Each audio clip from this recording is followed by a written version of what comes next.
All right, thanks everyone. It's really a pleasure to talk to you about this topic, which is definitely not a one-size-fits-all um, topic at all.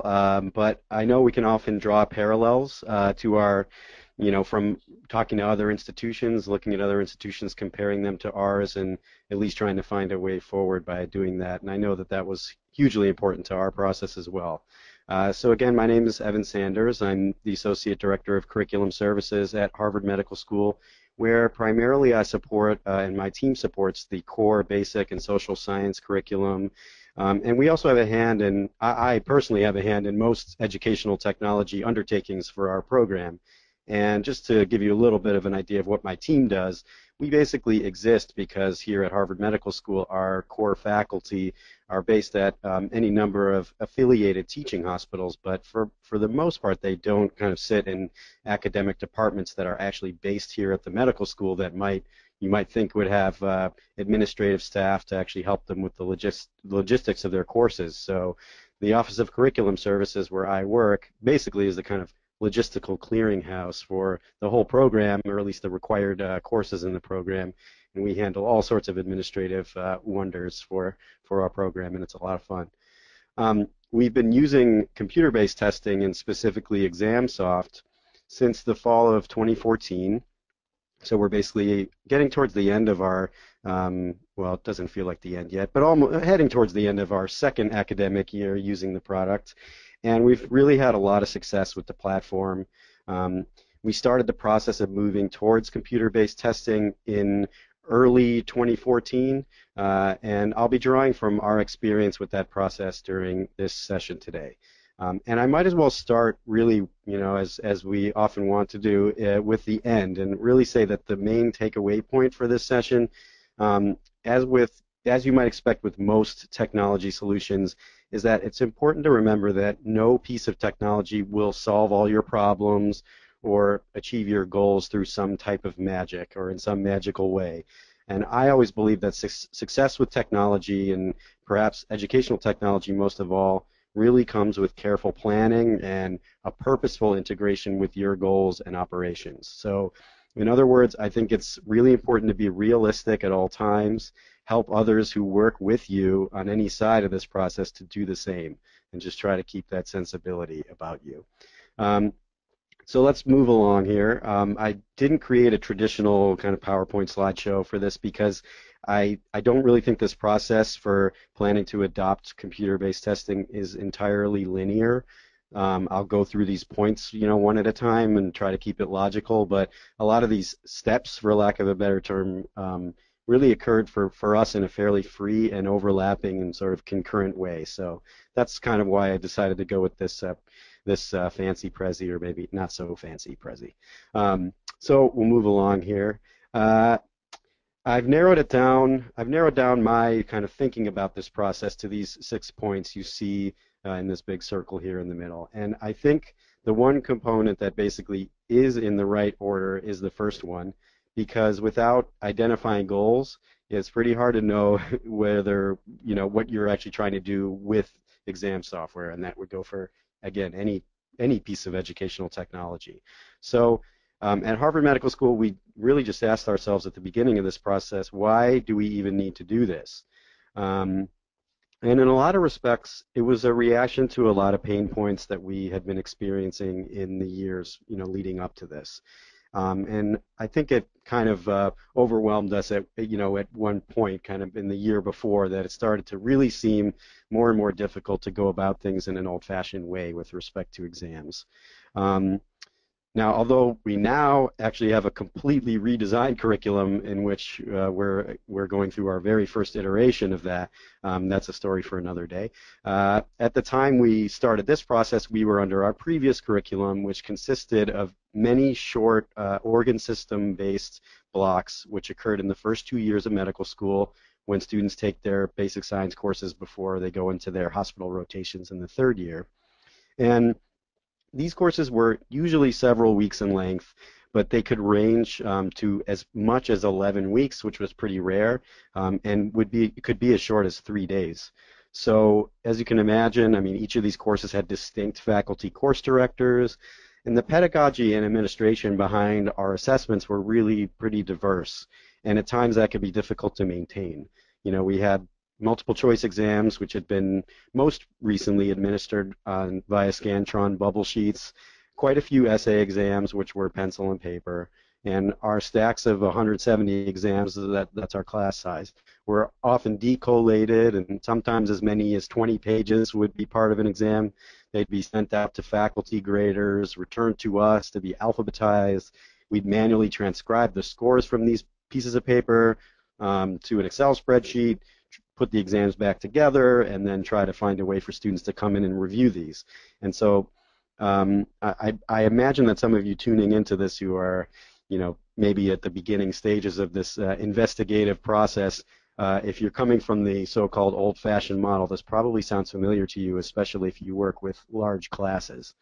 And for us, there usually was a lot of prayer involved in this process, like, I hope we don't lose an entire page of the exam in the mail, or, down some sewage drain as the faculty, would be transporting these to us, walking them over from building to building, which, miraculously none of that stuff ever happened, but it could be pretty draining for us to just kind of hope for the best every time.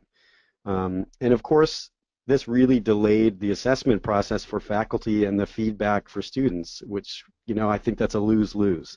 So we knew that peer schools were using computer-based testing, and around December of 2013, we started looking into moving in that direction.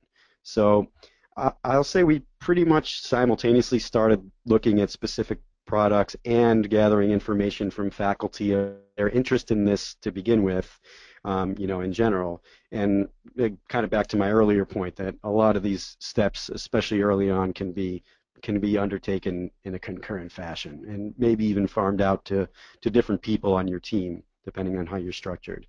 So a lot of our initial conversations with faculty came out of things that we already knew from our experience working with them on their courses for so many years. And we knew that they wanted to reuse exams from year to year, improve them, so we could move towards as standardized of exams as possible, recognizing the imperfect world of medicine, of course. But frankly, especially with respect to the machine-scored exams, no one ever really wanted to do anything with the Scantron data. It just didn't really seem to be at our fingertips, even though, the Scantron software had reports and that sort of thing, but it just totally seemed like a splintered off process that wasn't integrated with anything else we were doing. For various reasons, including that one, faculty would often write new exams from year to year, and they would tell us that that was really the hardest part of their job. They, would try to make time for doing that while they were actively teaching, and that, as you can imagine, can often be pretty close to impossible, but they would get it in under the wire. But they wanted quick and easy ways to analyze both the performance of specific questions over time and also the performance of students in a sort of snapshot fashion. How did the student do on this exam or on this question, but also longitudinally. Exam security goes without saying. Paper exams really aren't secure for a variety of reasons. Even if you don't give them back to students to keep and risk them kind of being out in the open, it still is not really secure. Someone can find an extra copy of it in the amphitheater or wherever you're administering your exam, keep it with them and pass it down to later students. And finally, one thing we heard over and over and over and over and over was from the graders is that they could really barely stand to read student handwriting anymore. And they would just ask us, isn't there a way that they could at least just type their essays for essay exams? And it just got hard to deny them, that prospect. So that was actually a pretty huge pain point, looking on the sort of pain point issues that I mentioned. So, of course, there are many, many more details about the faculty perspective, but these were the most overarching recurring points that just kind of on the ground we were dealing with on a constant basis. So moving on to the students, we here at HMS, we try to run a couple technology focus groups with the students every year, and that's kind of our way of hearing about technology that they've maybe used in other programs before they came here to the medical school, or certainly they're all connected to their friends that they knew from undergrad who are at other medical schools or just in other graduate programs, so we can hear about those things through these focus groups. And again, mostly kind of coming to a head in a year or two before we kind of started moving in this direction, we really would hear more and more that schools were using some type of computer-based testing, and maybe they had elaborate testing centers or just something that kind of made us have a new goal here. And of course, the most important piece for the students is that it gives them much more timely feedback. And with machine scored exams, we're talking about it would be immediate feedback. And sometimes even a 24-hour turnaround that we would try to get, try to achieve with Scantron just wasn't cutting it for students, because they would move on to the next series of events in their course, or maybe be moving on to another course entirely. So it was just operationally difficult for us to provide feedback, especially if faculty were restricting us from giving the exams back to keep, which is a pretty standard practice. So on top of that, we didn't actually have a secure portal for posting exam scores, which fortunately we've rectified now that we are using a much better learning management system. But it just seemed like we had a pretty gap between what we were doing and what would be inherently useful to the student experience. And maybe I should have started with that point, because it all comes down to the students in the end. That's why we're here. We're here to educate. But the last thing I'll mention about the student experience is that it just seemed that having a single platform for administering exams was also a really attractive option, because it would kind of standardize their experience. It would just help take a stressful situation, which is an exam, and many exams that happen over a short period of time, and at least give them some sense of expectation. This is how exams work. This is the process. So that's not to be underestimated. Actually, one more thing. The students also desperately wanted to type their essays, pretty much just as much as faculty wanted the students to type their essays. I think, millennial learners pretty much can't write anymore, which is maybe lamentable, but probably can't attack things like that today. Not worth fighting. Now, as a staff person leading this charge, maybe the argument, from the administrative side took precedent a little bit too often, but to be honest, that was fine by me, because that directly affected my work and my team's work. But really, it just wasn't sustainable anymore to have what amounted to a couple dozen processes for faculty and students and staff with every different type of exam that we were doing. And we just wanted to be more helpful to everybody and have a much more consistent process. So we weren't really going to be sad to retire our, quote unquote service of decollating and recollating exams. And we had things that we used to call recollating parties, and I'm not sure how fondly we use that term, although we tried to make those sessions as sociable as we could. But sometimes it just seemed like a piece of business that we wish we could get away from. So this really helped move us in that direction. So these are pretty high order things that we were looking at, but really I think that gave us the evidence we needed, that this was the right time, maybe if not even a little bit late, to kind of move into the 21st century. So we spent a lot of time doing our homework, as it were, and I'll be honest by admitting that we didn't actually look at any competitors. ExamSoft came to the fore early on from talking to peer schools, and we never felt like we had to move in a different direction, but that might differ from your own experience, and that would be totally fine. But this just kind of hit, the train was just running, and it seemed to be moving in a positive direction, so stuck with it. And I believe my first call to the company was in, I think, December 2013. I mean, I said we started the process in early 2014, but I called them a little bit before the holidays, because we'd heard from peer schools that this was the product to check out.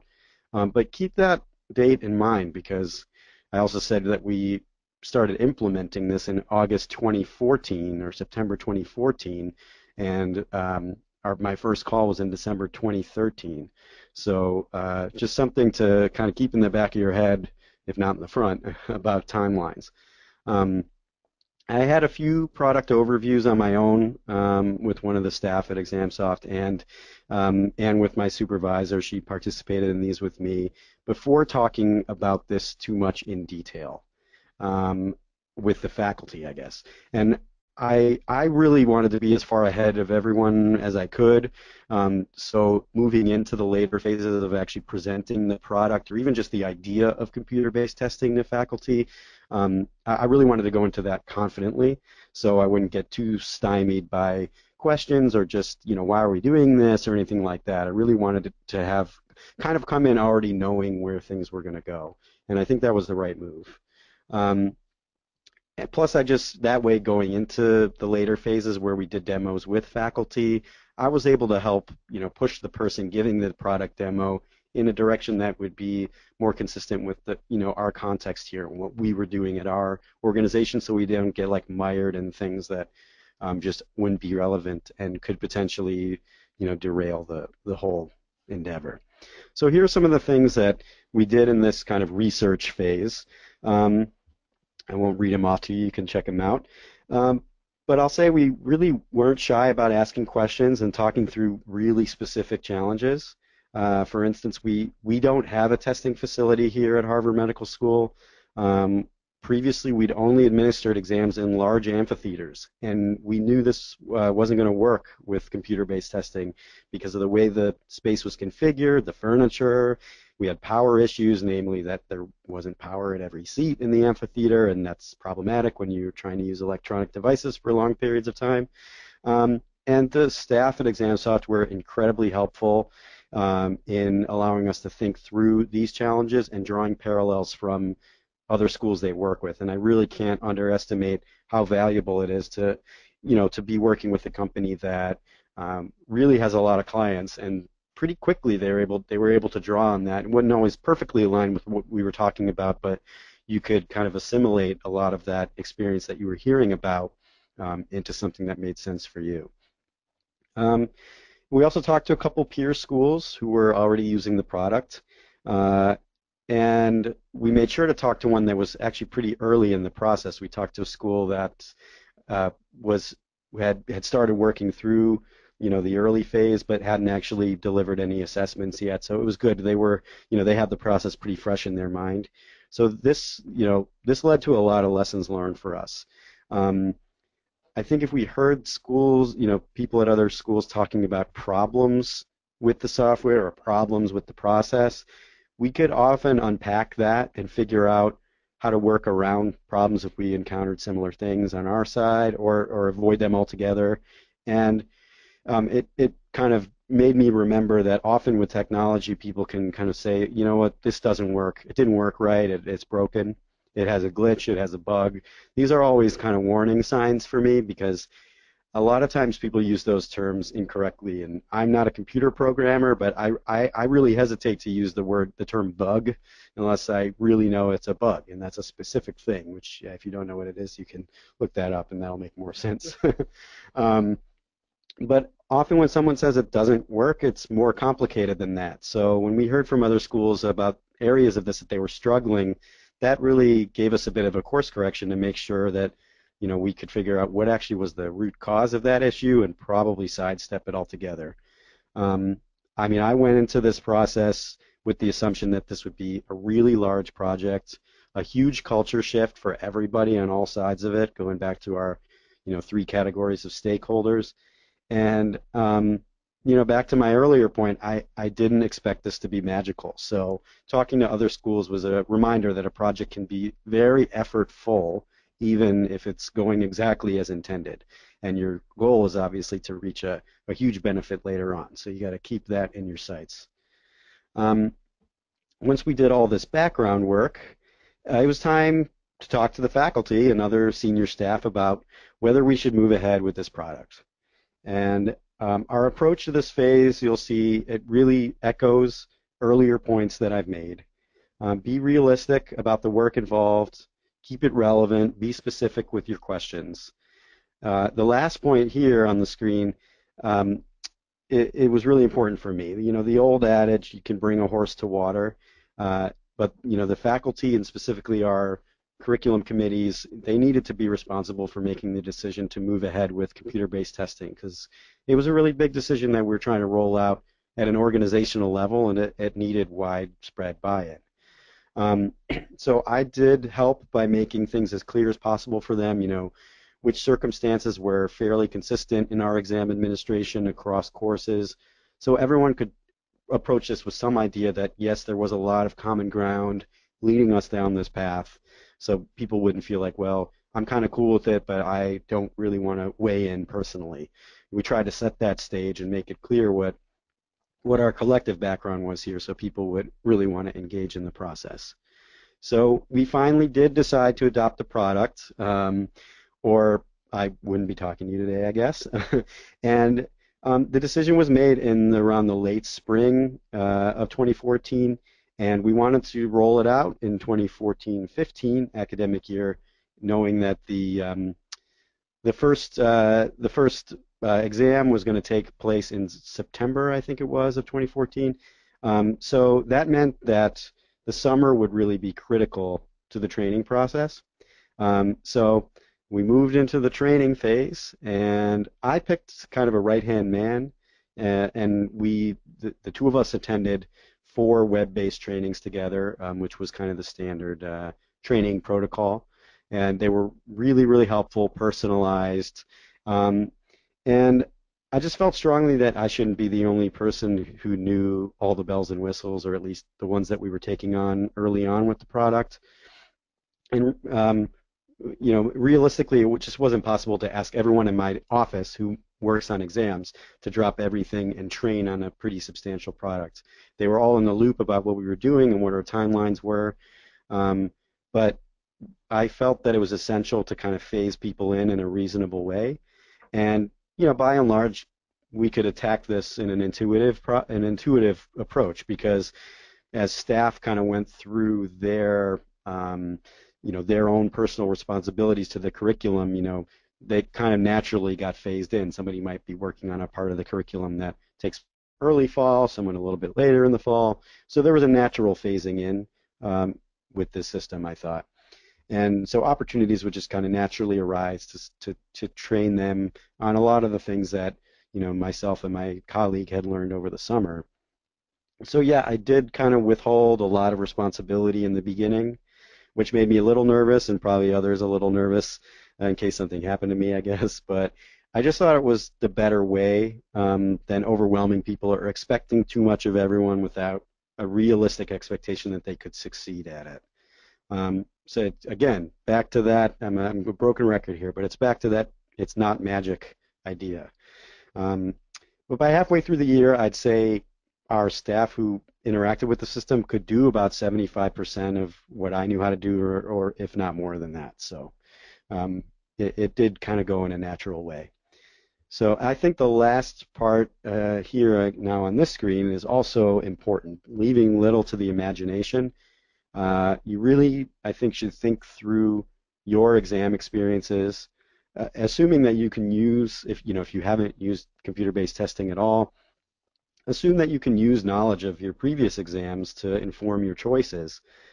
Most likely, faculty can be slow to move, so they're probably going to look in earlier times in this adoption to kind of port things over from the old way to the new way. So your previous experience is absolutely valuable, and you're probably going to want to make sure you know how to accomplish those things with the software. And sometimes that requires you to rethink how you approach something very specific. One example would be, how do I handle many multiple choice questions that share the same question stem? Knowing that now, you used to be able to just print those on one piece of paper and print the stem one time, and now these are individual items that are banked separately. Or maybe you have an essay question that has many subparts, and you're used to decollating that into, for many graders to grade. Is that still how you want to do it, or should that all kind of be part of one big essay item? But I think there's more than one way to do those kinds of detailed, to handle those kinds of detailed issues. And our sensibilities on the staff kind of converted a bit into being, wearing kind of editorial hats and we're often making these what I would call editorial decisions in these circumstances. And I think there can be many ways to approach that. But if you think things through, you're really well on your way to making those decisions well. So that's a good segue into thinking it through. Um, that's what I think is another very important step if that is not evident. And the points here, really, a lot of these might be self-explanatory, and there's a lot of crossover from these into other phases that we've already gone over. But a lot of times, I found myself just asking, is this sensible? Is anybody going to stumble over this if I present this question in this way, if we kind of proctor our exam in this way? Really trying to think those things through. And we knew, for one huge stumbling point was that we wouldn't be able anymore to accommodate faculty who would give us exams, the afternoon before, and then we would kind of print it and have it ready to go in the morning. That happened probably more often than I care to admit. But as a result, we really had to have a whole production timeline that we weren't used to, with fairly incessant reminders and deadlines for faculty that made everyone really know that we were doing this. We have a huge cast of characters here. I mentioned that we have a lot of courses, a lot of short courses. That translates to a lot of faculty. Not all of them are on the committee, that made the decision to go with this. So it wasn't completely present to everybody that we were doing this, and certainly not at the same time. So we really just took nothing for granted. We assumed people really would know nothing, that we'd have to do a lot of hand holding.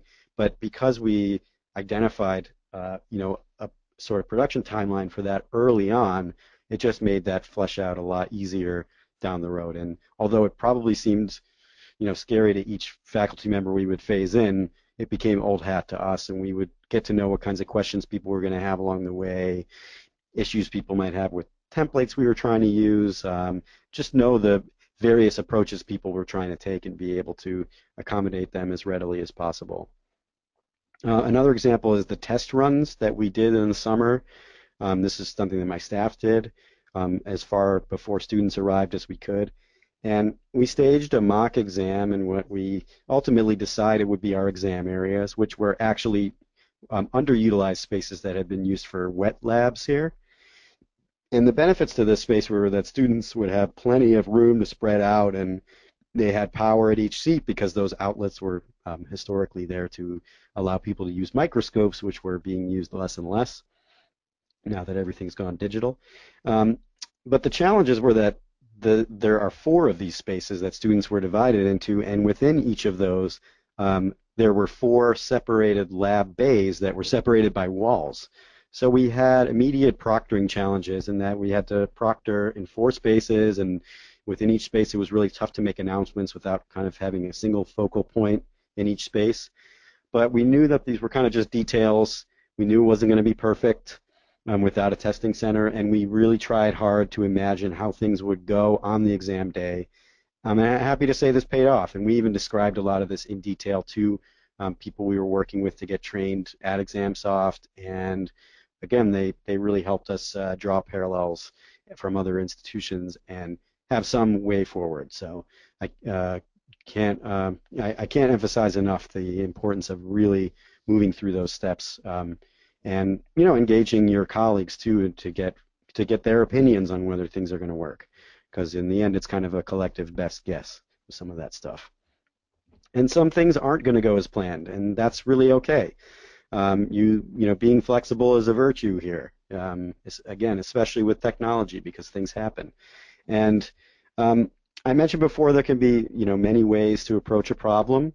So, what may sometimes sort of seem like a fork in the road might just be something that's ultimately leading to a convergence of roads later on.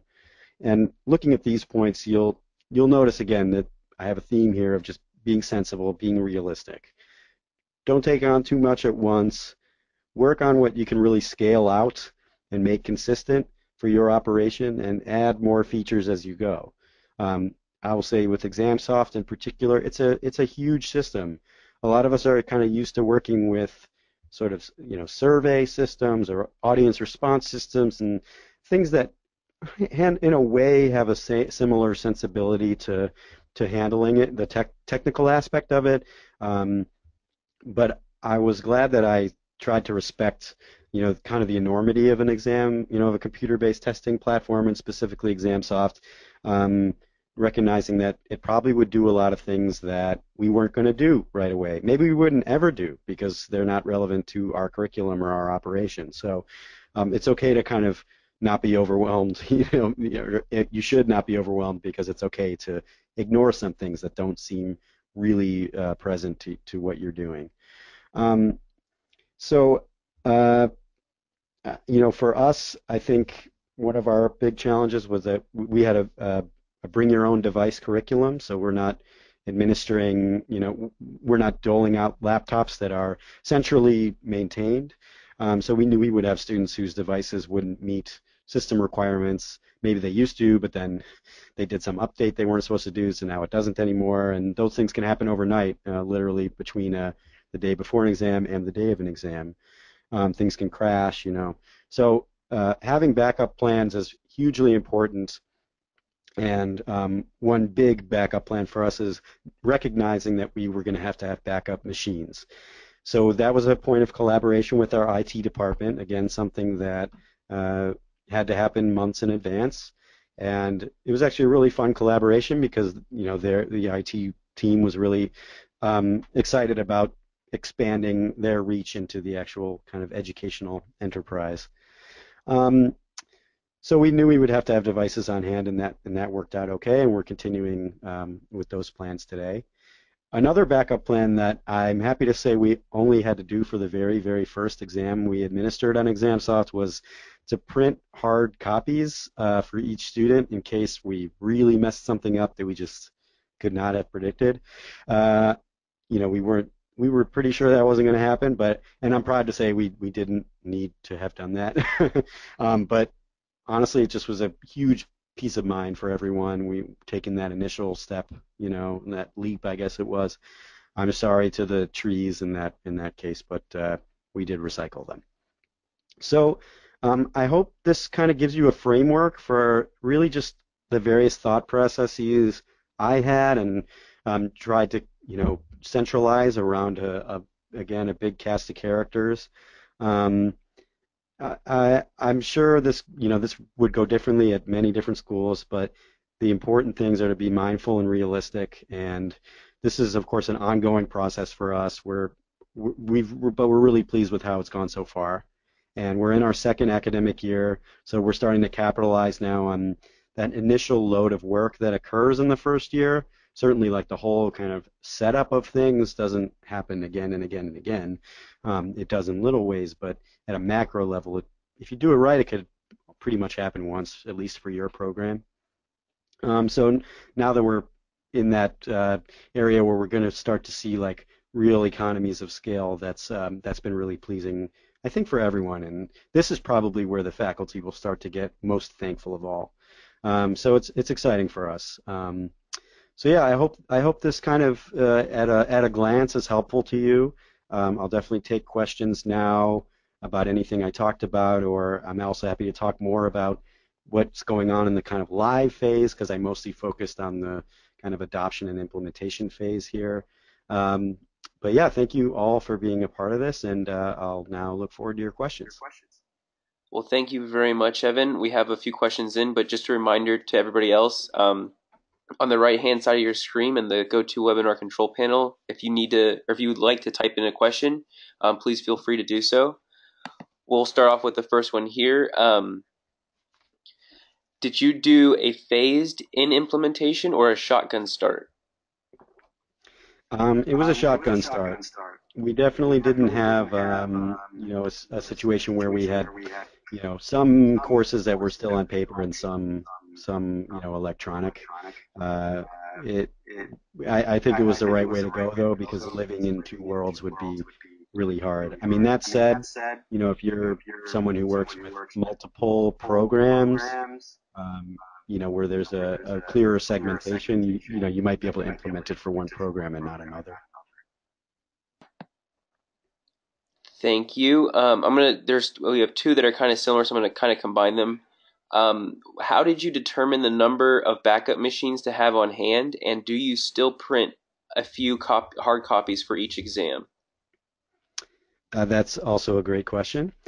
Um, we, I guess it was pretty much a guess about the number of machines, although in our particular circumstance, the spaces, these lab spaces where we were implementing them, which have since been renovated, by the way, so they don't even exist anymore.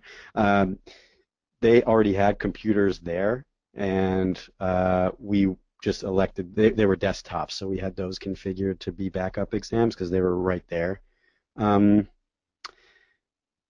but I think again, it was sort of a guess, but we did want to overestimate, and we continue to overestimate. Now, instead of having desktops, we have laptops, and our IT department actually lent a little bit of their own, opinion on this as well when we were deciding, um, to move towards the laptops model with the backups. They asked us how many we might give out at any given time, and then kind of multiplied that by 1.5 or 2. So, but in case it's helpful, I'll say we have a class of 170. We currently have 16 backup machines. I don't think we've ever needed to use maybe more than 6 or 8 at a time, and usually it's 1 to 3. And the other question was, do we still um, print paper copies? Pretty much no. The only reason we might do that is maybe we have a new staff person who would feel safer doing that, or proctors who are kind of new and they're just a little tentative about jumping into it wholeheartedly. Sometimes if it was something really high stakes and I'm out of the office, I might recommend to my staff to print some paper copies, just because I tend to still be the person who's kind of troubleshooting things, and if I'm gone, it doesn't hurt to have an additional backup plan. So, but we've not Thank you. needed them. I'll just say. No, that's always good. The next question we have here is how many students on average are sitting in an exam at any given time?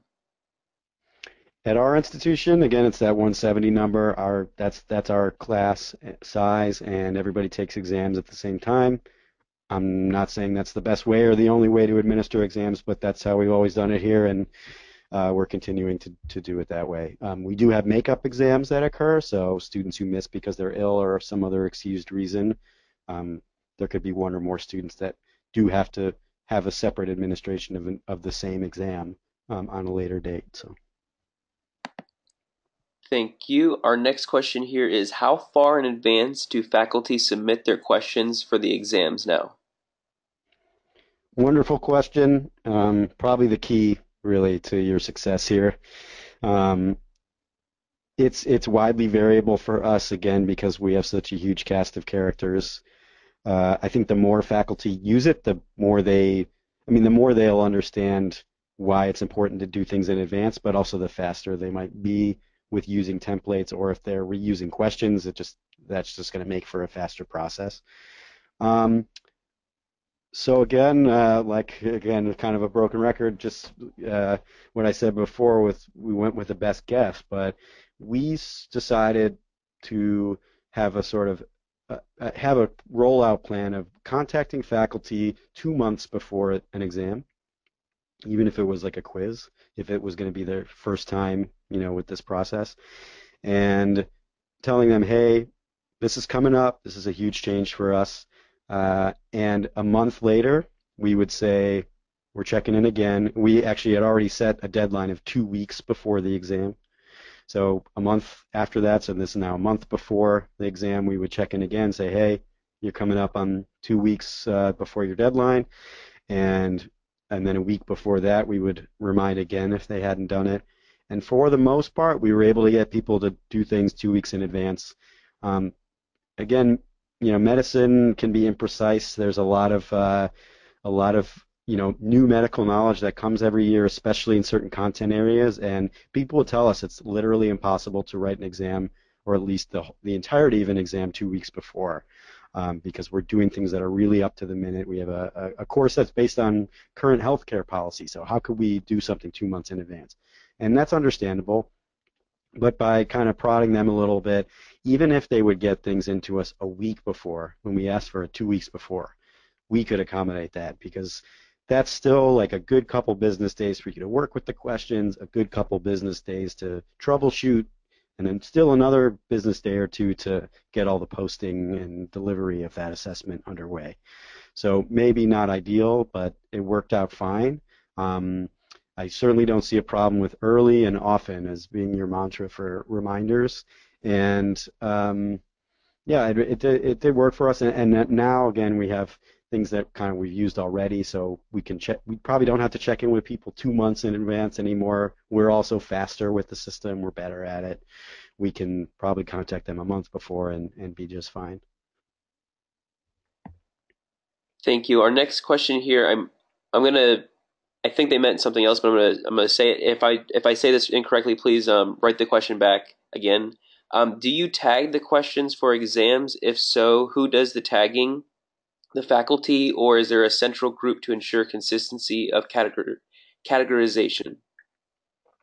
Wonderful question. I'd say that that area is something where, back to an earlier point I made, you know, not trying, not worrying about taking on too much at once. I think ideally, this could have been something where we had, a really massive collaboration with folks that are involved in, at a high level in evaluation, having them kind of determine all the learning goals and objectives that would go into our sort of category tree and really drive things that way. I don't think we have the luxury of time to do that. And so as a result, that's something that we're really phasing in iteratively and as appropriate and as that information is available. But I'll say that even as you know, a staff member with half a brain, I could probably do a lot of the handle a lot of that direction of that process with individual faculty myself. Sometimes it was obvious actually what a category might be. I'm not. That said, I'm not a physician or a scientist, so there's a lot I don't know. So in the absence of like a programmatic directive to do that, um, I really just made the executive decision to say to faculty, it's really a best practice if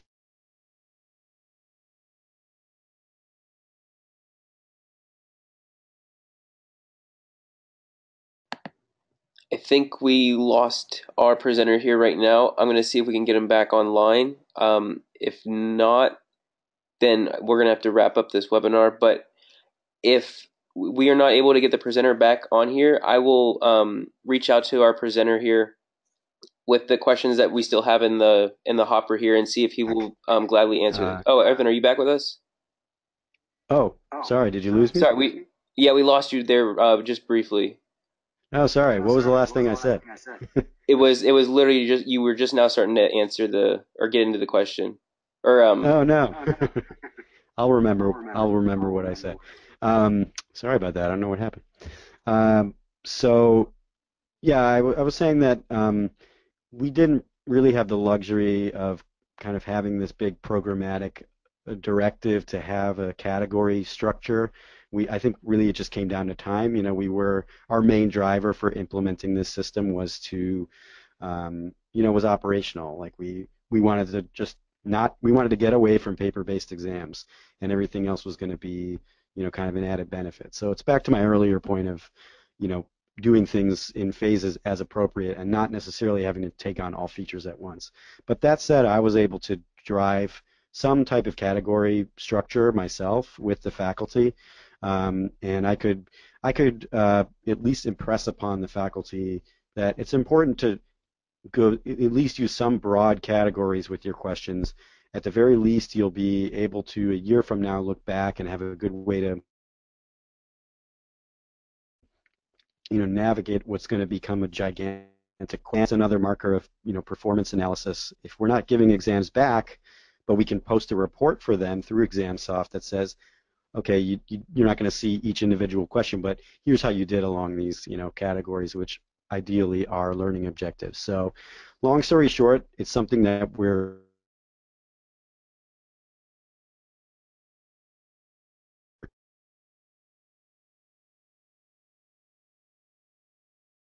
kind of help technical with difficulties administrative. there. Yeah. Are you still losing me? No, I think I'm the Oh, one that's having some technical difficulties, but okay. we can still go on. It's fine, but I apologize. No worries. I think Um, no problem. I think I got that question all wrapped up, but if not, people can chime in. Thank you. We'll move on here to the next one. Do you use this system for any clinical, lab, or practical exams? At the moment, we actually don't, but we use another system for our clinical exams, what we call OSCEs, which are very familiar to health sciences schools. But we are looking into the possibility of rolling this out for those exams as well.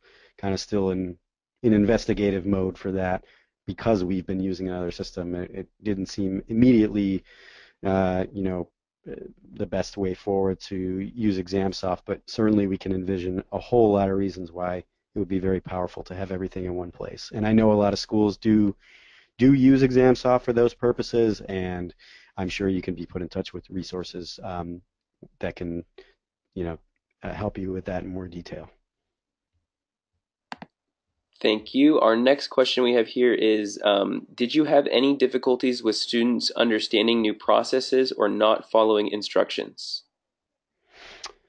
Fortunately, we we didn't really have major problems. You know, we have a large heterogeneous class, so I again sort of expecting to be flexible, expecting that there's no magic involved.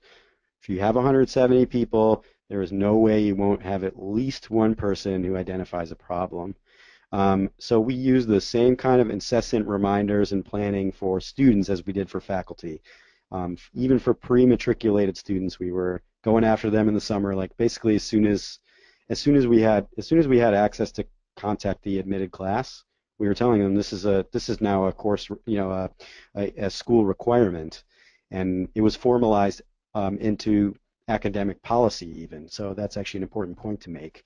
That I made sure to interface with those powers that be to make sure that nobody could claim that there would be an issue here. We even went as far as talking to our financial aid office to see what accommodations could be made if students expressed a financial hardship. And fortunately, there are some provisions for that sort of thing through financial aid, at least here at our school. And um,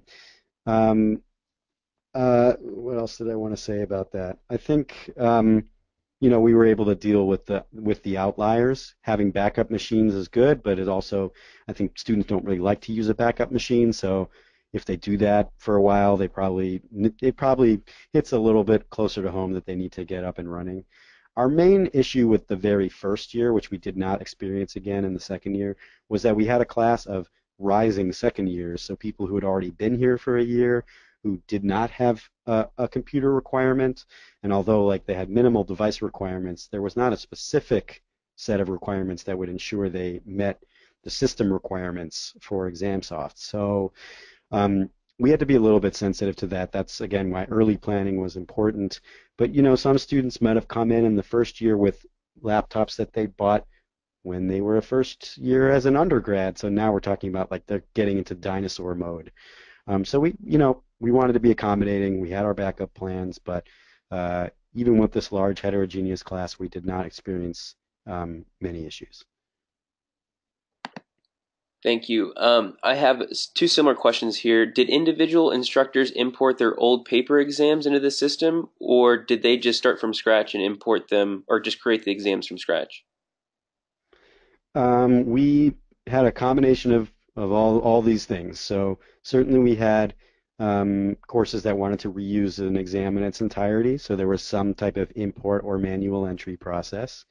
Some that wanted to kind of start with that as a starting point and then edit questions.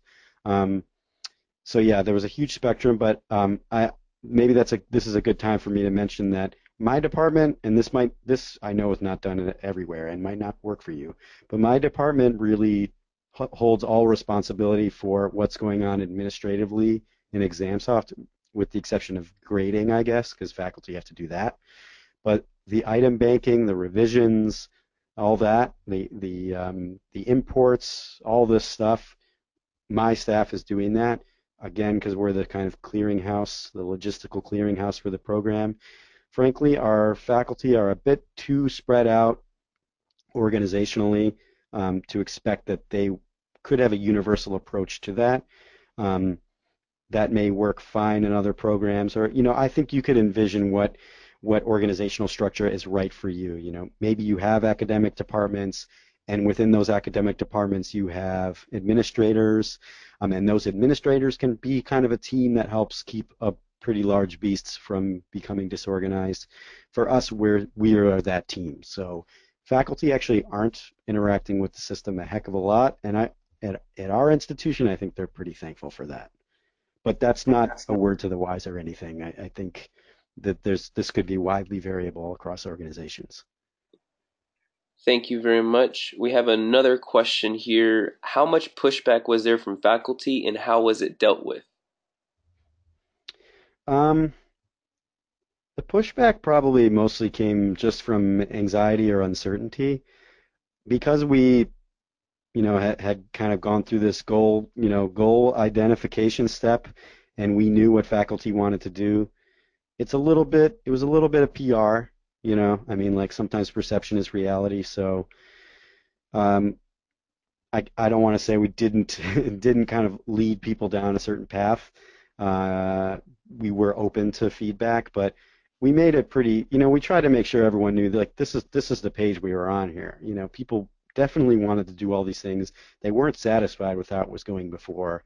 So providing that context helped us just kind of approach this as a team. And I don't know, the pushback probably came with maybe more aesthetic aspects of the process. Like I don't like working with this template or that sort of thing. But we just tried to make sure that my staff could, again, by early planning, we would be able to accommodate kind of any timeline or approach.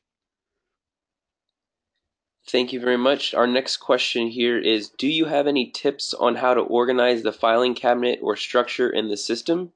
Anything you learned that really worked or didn't work? Um, yeah, it's great. I mean, again, this can really become gigantic without like before you know it, it kind of snowballs. And I'm coming at it from a perspective where we didn't have I did not have a directive for how to keep things organized. So, uh, you know, think it through, I think, is still there. That's really important. And be reasonable. Uh, Try to be realistic. I mean, what if you don't know anything about how to categorize your questions? I bet you could figure out. This is where if this were a two-way conversation, I'd just ask a question. Well, what would you do if you didn't really know how to categorize things in a sort of pedagogic way? Well, you'd at least set up like an administrative category structure that helped you keep things organized based on the course titles or the time of year or something. So it would just, you wouldn't run the risk of it just having a thousand uncategorized items. Um, but also, I'll just say that you can make changes to this iteratively. So you might use a category that you think is useless, and you can easily change the name of it. You can easily swap it out. You can easily just keep it there and add another one.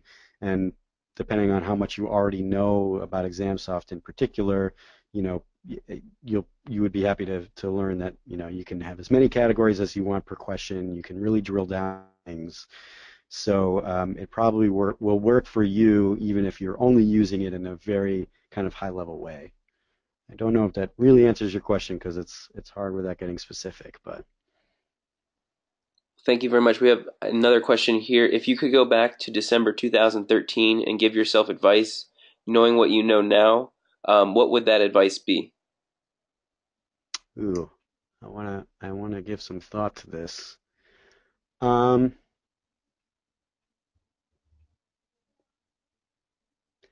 a lot of it would probably end up being fairly technical, just like how to how to learn how to do things more quickly, or nothing I think we had any major missteps on, but there's trial and error involved with any technical process. Uh, this is a really good approach to preparing a document for an import or something like that. So for me, I'm always looking for those technical enhancements to just making work faster. um, at the risk of sounding like just really full of myself, I'll just say that I would probably reassure myself that I was doing things on the right timeline. Um, I think I got lucky. I didn't know if this was going to work out. We just tried to do things in a way that didn't feel too pressured, that really felt like we were engaging the right people. So looking back on it, knowing that it was by and large a success, um, I would probably tell myself, stay on track. So. Thank you very much. We have two more questions left here. First one, how did you and the faculty decide on the categories for tagging questions?